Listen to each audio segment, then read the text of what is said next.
Hello everyone, welcome back to Magnet Brains. मैं हूँ स्वाति आपकी English educator and in this video we are going to start with Class 8 Engaging English book, and here we are going to continue with the 11th chapter, which is a poem. The name of the poem is The Rime of the Ancient Mariner, written by Samuel Taylor Coleridge. Now इसका explanation, इसकी summary, poetic devices or literary devices, plus the structure and question answers, we are done with everything. So in the previous 3 videos we are all done with these things. Now we are going to start with the last section, which is your grammar, vocabulary and writing part. Okay, so let's quickly start with it. The poem uses the words quoth and spake as synonyms of said. The words say and tell are similar in meaning but different in usage. Basically यहाँ पे आपको ये बताया जा रहा है, ये जो word है tell और ये जो word है say का मतलब होता है कहना. I want to say something, मैं कुछ कहना चाहती हूँ. I want to tell you something, मैं कुछ बताना चाहती हूँ. ठीक है, सो यहाँ पे से और टेल जो है दोनों का मतलब यही है दैट यू आर सेइंग और टेलिंग समथिंग, मतलब आप कुछ बोल रहे हो, लेकिन दोनों का यूसेज बहुत अलग अलग होता है. वी यूज से इन डायरेक्ट स्पीच. जब हम डायरेक्टली कुछ बोलते हैं आई वॉन्ट टू से, तो बोलते it is often followed by to. I want to say और she said to me, so it is always accompanied by to. जैसे कि good afternoon, said the teacher to the class, said the teacher to the class, she said to me. ठीक है, we can use tell when the purpose is to instruct or inform. जब आप किसी को बताना चाहते हो कुछ, जब आपका पर्पस होता है किसी को इंस्ट्रक्ट करना या इन्फॉर्म करना, it is never followed by to. और ये बहुत सारे बच्चे ये गलती करते हैं. Ma'am I will tell to teacher, अरे यार टेल के साथ टू कभी नहीं आता. I will tell to her, नहीं, टेल के साथ टू कभी कभी कभी नहीं आता. ठीक है, so this is something that you should know. So have they told you anything yet? I want to tell you something, she has told me, she will tell something, लेकिन टेल के बाद टू नहीं आता. Done. अब हमारे पास जो पहला question है, यहाँ पे यू हैव सेंटेंसेस जिसमें आपको करेक्ट फॉर्म यूज करना है, या तो से आएगा या तो टेल आएगा. अब हो सकता है इनका फॉर्म चेंज हो जाए, जैसे सेइंग या टेलिंग या सेड या told. Okay. The ancient mariner was dash an interesting story. अब यहाँ पे एक चीज आपको ध्यान रखना है, से प्रेजेंट टेंस होता है और सेड जो होता है वो पास्ट टेंस होता है. और यहाँ पे ये कौन सा टेंस है? The ancient mariner was an interesting story. ये कौन सा टेंस है? ये हमें पता चल रहा है, ये जो हेल्पिंग वर्ब है was, इससे हमें पता चल रहा है ये पास्ट टेंस की बात कर रहा है. तो पास्ट टेंस में मुझे कौन सा वर्ड यूज करना पड़ेगा? said. सो said मतलब said या told. सो say, said, tell और told. तो यहाँ मैं क्या बोलूंगी? The ancient mariner an interesting story. Ancient Mariner ने एक इंटरेस्टिंग स्टोरी कही या एंशिएंट मरीनर ने एक इंटरेस्टिंग स्टोरी बताई? हम बोलेंगे यहाँ पे द एंशिएंट मरीनर वॉज. अब यहाँ पे एक और चीज है, वॉज टोल्ड, तो हमें आईएनजी फॉर्म लेना पड़ेगा. टेल, टोल्ड, टेलिंग, से, सेड और सेइंग. तो हम यहाँ बोलेंगे the ancient Mariner was telling an interesting story. अब वॉज टेलिंग ये बोल रहा है पास्ट कंटिन्यूस फॉर्म. ठीक है. The wedding guest dash I am in a Hari. The wedding guest ने कहा कि वो जल्दी में है. So the wedding guest said that I am in a Hari. I think you should dash him what you really think about the matter. मुझे लगता है तुम्हें उसे बताना चाहिए कि तुम exactly इसके बारे में क्या सोचते हो. तुम्हें उसे बताना चाहिए. I think you should tell him, not tell to him. Okay, so these are your answers. आगे है I am terrible at people what I really think of them. मैं लोगों को नहीं बताता, मैं मतलब ये नहीं बता पाता कि मैं उनके बारे में exactly क्या सोचता हूँ. They dash a crime never goes unpunished. मतलब लोग कहते हैं, देश से जब आप बोलते हैं उसका मतलब लोग कहते हैं कि कोई भी जो क्राइम होता है उसकी सजा जरूर मिलती है. Sara dash Seema, we have extra class for biology tomorrow. Now this is direct speech. Sara ने सीमा से कहा. So the answers will be I am terrible at telling people what I really feel. They say a crime never goes unpunished. Sara told Seema. Sara told Seema we have extra class for biology tomorrow, उसने उसको बताया। अब अगर उसने बोला सारा said to सीमा होता तो वो अलग चीज हो जाती, ओके। अब है archaisms. What are archaisms? Archaisms are old fashion words. ये जो अभी आपने देखे, जो जितने भी पोम में जो वर्ड्स थे, स्पीक की जगह उन्होंने स्पेक लिखा था, थ्रू की स्पेलिंग चेंज करी थी, ये सारे वर्ड्स जो हैं ये आर्काइक फॉर्म होते हैं वर्ड्स के, ये ओल्ड फैशन वर्ड्स हैं या सेइंग्स होते हैं। They are use in literature to create the atmosphere of a distant past. और ये वर्ड्स आप जब पोम्स में यूज करते हो या किसी स्टोरी में यूज करते हो, इसका मतलब आप कोई बहुत पुरानी बात कर रहे हो, बहुत बहुत ही पुराने जमाने की बात कर रहे हो, आप उसको वो फील देना चाहते हो, that's it. So look at these lines from the pome. It is an ancient mariner, and he stoppeth won the tree. By thy long grey beard and glittering eyed, now wherefore stoppest thou me?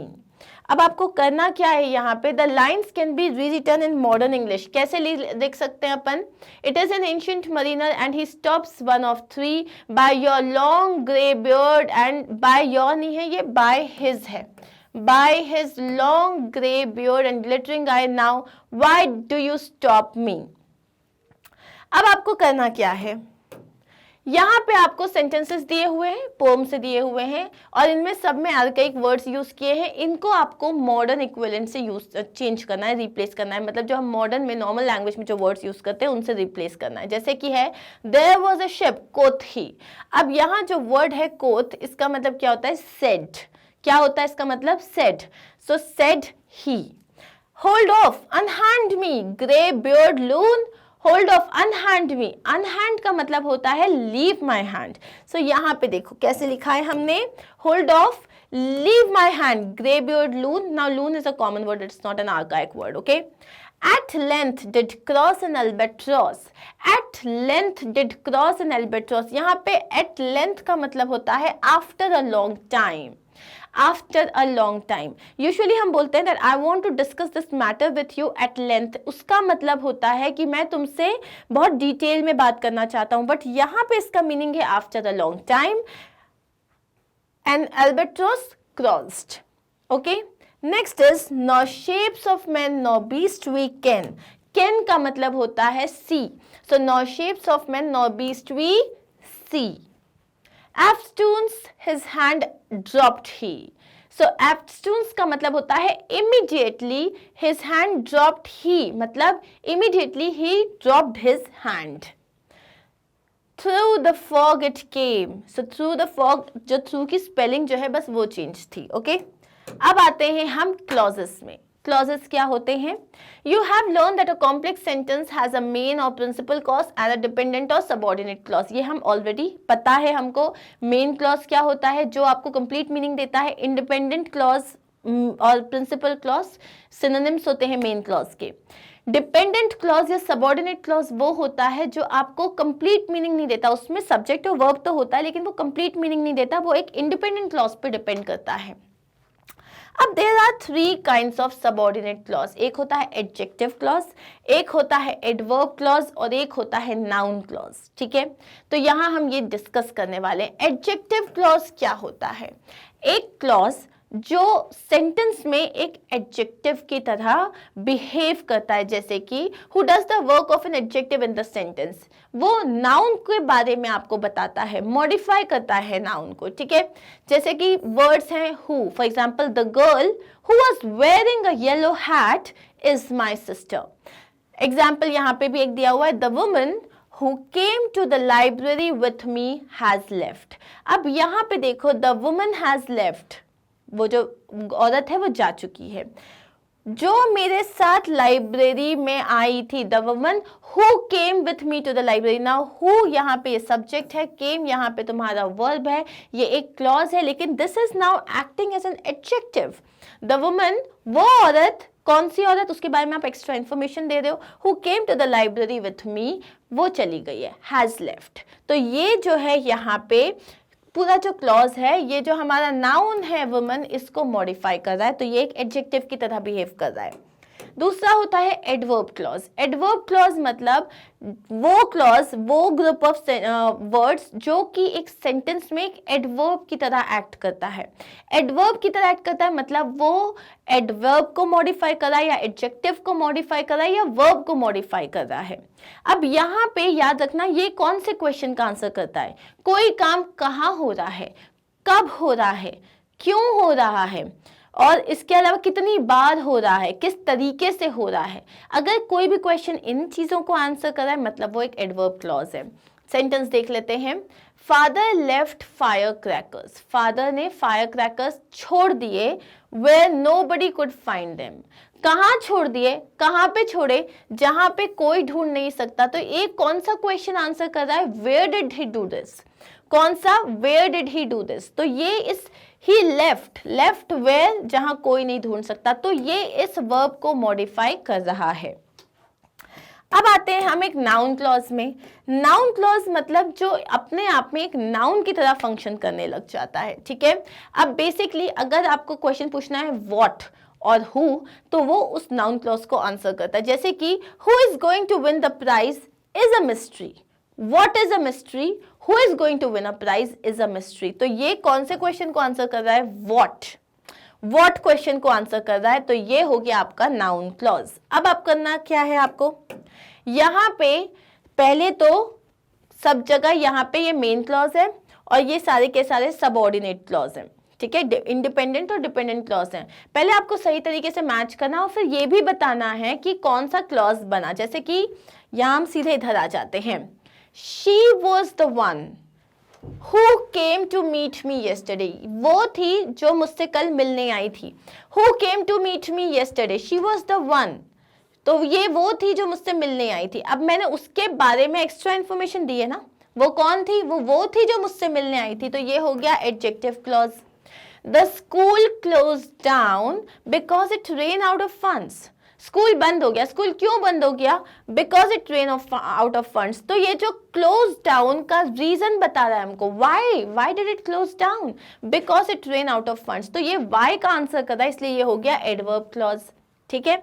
Next is I remember where I left my bag. I remember what do I remember, where I left my bag. ये क्या हो गया, noun clause. They erected the memorial, उन्होंने memorial erect किया मतलब बनाया, where the accident took place. अब question है इन्होंने ये कहाँ इरेक्ट किया, where did they erect the memorial, जहां पे एक्सीडेंट हुआ था। तो ये बता रहे हैं उस जगह के बारे में, मतलब ये एडवर्ब क्लॉज हो जाएगा, okay. You should know what, क्या पता होना चाहिए, how to cook a basic meal for yourself, तुम्हें पता होना चाहिए क्या, अपने लिए एक बेसिक मील बनाना। तो ये क्या आंसर हो रहा है, व्हाट को आंसर कर रहा है, तो ये हो गया नाउन क्लॉज। अब है We can host the games this year, हम इस साल ये जो गेम्स हैं इनको होस्ट कर सकते हैं if we win the bid for it। कब कर सकते हैं, अगर हमको ये बिड मिल गया तो, अगर हमारे साथ ये हुआ तो ये हो गया आपका एडवर्ब क्लॉज। ये if से स्टार्ट हो रहा है ना, तो ये हो गया adverb clause. Whoever wrote this letter, जिसने भी ये लेटर लिखा है, is an excellent writer, जिसने भी ये लेटर लिखा है वो एक एक्सीलेंट राइटर है। अब यहाँ पे whoever wrote this letter, you know, is an excellent writer, यहाँ पे ये जो फर्स्ट पार्ट है ये आपका एक क्लॉज है जो बोलता है कि whoever wrote this letter, so who wrote this letter, so she is an excellent writer, this person, now this is a person, तो ये हो गया noun clause। Harry told his sister what, that he has a secret, Harry told his sister something, right, what did he tell, that he has a secret, ये noun clause हो गया। Tom chased Jerry, Tom ने Jerry को chess किया when he came out of his room, when did he chase him, कब chess किया, जब वो अपने रूम से बाहर आया, ये हो गया adverb clause. So these are our answers, you can take a screenshot if you want, and now let's move ahead। अब है join the sentences to make complex sentences, use suitable linkers and make changes as necessary। अब आपके पास यहाँ पे sentences है, इनको बस join करना है। So we'll start। The students were angry, their demands had not been met। The students were angry as their demands had not been met। Students गुस्सा थे क्योंकि उनकी डिमांड्स जो हैं पूरी नहीं की गई थी। He thought he had kept the keys, the police would not find them. उसको लगा क्योंकि उसने कीज छुपा लिए पुलिस को नहीं मिलेगी, so he thought since he had kept the keys, the police would not be able to find them. Okay? The bag is trendy. It has been designed by the new company. वो bag जो नई company ने बनाया है वो बड़ा trendy है. So the bag that has been designed by the new company is trendy. Okay? We anticipated it. The show turned out to be a huge success. अब इसको क्या बोलोगे? As anticipated. जैसा कि हमने सोचा था, the show turned out to be a huge success. The consignment arrived. The shop had shut for the day. अब जैसे ही मतलब यहाँ पे हम क्या बोलेंगे, जब कंसाइनमेंट आया शॉप ऑलरेडी बंद हो चुकी थी, तो आप बोलोगे when the consignment arrived the shop had shut for the day. Next, India can progress. Her citizens have to strive harder. India progress कर सकती है अगर उसके जो लोग हैं वो बहुत ज़्यादा मेहनत करेंगे. तो India can progress if her citizen strive harder. Okay, next is James took the last wicket, the match was won. After James took the last wicket, the match was won. जैसे ही मतलब जेम्स ने जैसे ही वो last wicket ले लिया उसके बाद India match जीत गई थी. A man is standing in the corner. He is a famous photographer. अब हमने इसको क्या बोला? The man who is standing in the corner is a famous photographer. वो आदमी जो कोने में खड़ा हुआ है वो एक इंटरेस्टिंग बड़ा फेमस फोटोग्राफर है. They would arrive late. We knew it beforehand. मुझे पता था कि वो लोग पहले मतलब मुझे पहले से पता था कि वो लेट आएंगे. We knew beforehand that they would arrive late. हमें पहले से पता था कि वो लेट आएंगे. ओके, अब है लास्ट हमारा क्वेश्चन इस चैप्टर का, pen it down writing part. The poem ends with Albatross being shot down by the mariner seemingly without any reason. How do you think the story ends? That the mariner have to pay for his act. Write an account of what you think happened next. Give a suitable title to your story. अब यहाँ पे the thing is कि आपको पता है obviously Albatross को उसने मार दिया.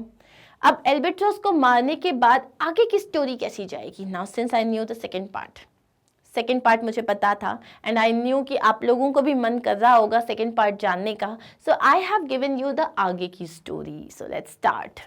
Eight first the crew is angry that he killed the bird. Initially जो क्रू है उसको एल्बाट्रॉस मतलब उसको मरीनर पे बहुत गुस्सा आता है कि उसने बर्ड को मार दिया. But then they say that albatross brought with it fog and mist that obscured their visibility. But उसके बाद उन लोगों ने समझा कि जो एल्बाट्रॉस अपने साथ पूरा फॉग और मिस्ट को लेके आया था जिसकी वजह से वो उन्हें दिख नहीं रहा था आगे का. सो it is good that the Mariner shoot the bird. तो इसीलिए अच्छी बात है कि मरीनर ने जो है बर्ड को शूट कर दिया. They continue to sail south with the wind and come to a sea that none of them have ever seen. वो आगे जाते जाते हैं, साउथ की तरफ जाते जाते हैं और अचानक से वो एक ऐसे सी में आते हैं जिसको उन्होंने कभी नहीं देखा था. They are calmed, वो relaxed हैं. They spend days beneath the hot sun with no wind to power their sails. तो बहुत दिनों तक वो एक ही जगह रहते हैं क्योंकि हवा ही नहीं चल रही है और सूरज बहुत जोर से चमक रहा है. They run out of water on the ship. Though there is plenty of undrinkable water around them. अब उनके पास शिप में पानी खत्म हो जाता है, चारों तरफ पानी है, वो एक सी में है, चारों तरफ पानी है लेकिन वो उसे पी नहीं सकते और उनके पास पानी खत्म हो गया है. The mariner details the strange sea the sail on full of horrible creatures. अब मरीनर बताता है वो जो नया सा सी है जहाँ वो पहली बार आए हैं उसमें बहुत सारे हॉरिबल क्रिएचर्स होते हैं. Some of the crew begin to dream that the slain albatross has followed them from the Arctic. कुछ लोगों को लगता है जो एल्बाट्रॉस को मार दिया था ना उसकी जो वो मतलब उसकी जो आत्मा है वो हॉन्ट कर रही है. It's spirit haunts the ship. उसकी जो आत्मा है वो पूरी शिप को हॉन्ट कर रही है. The sailors are all so parched they can't speak and eventually they hang the carcass of the albatross around the mariner's neck.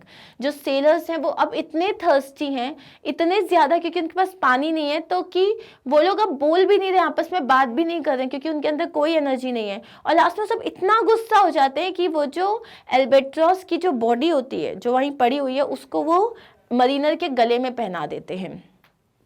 Now ये सिर्फ सेकंड पार्ट था, अब थर्ड पार्ट के लिए तो भाई आपको खुद पढ़ना पड़ेगा. Okay, you can always go and just find out the summary and understand what exactly happened next. 7 parts ki ye puri poem. So that is it for this particular video. I'll see you soon in my next video, where we are going to start with the 12th chapter, the 6 Napoleons, and it is amazing because it's always good to read Sherlock Holmes. If you do not know Sherlock Holmes, then please know he is like amazing. So guys, if you want to find out any other videos, please visit our website, which is magnetbrains.com. It is very easy to find the videos here. All you have to do is just select the class and the subject, then you have to select the topic that you wish to study and your video will appear. That's it, simple. If you find this video helpful, do not forget to like, subscribe and share this particular video with your friends so that they can also get benefited. I'll see you soon in my next video. Tab tak ke liye, bye bye.